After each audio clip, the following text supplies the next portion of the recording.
Ayan, ganyan kadami yung mga nakukuhang basura dito sa ilog sa Cavite, sa May Island Cove.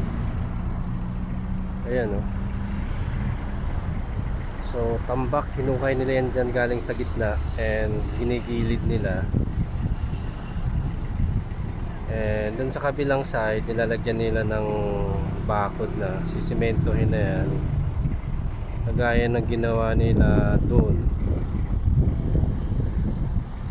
So at least gumawa ng paraan yung LGU para malinis, kasi talagang marumi to. Pag bumabaha, umaapaw yung mga basura. Ito na lang, oh, mga burak galing sa basura yan. So yan yung inaanod papuntang Manila Bay. And Manila Bay nililinis din ng Maynila. Yung White Beach doon, yung Dolomite Beach, yun, doon mapupunta yan pag umuulan.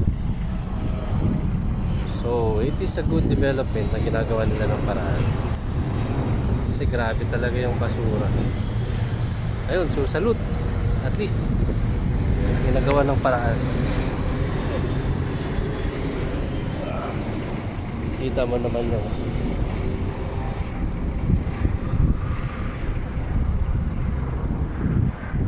Ayun, kahukay na basura, at least nililinis na nila.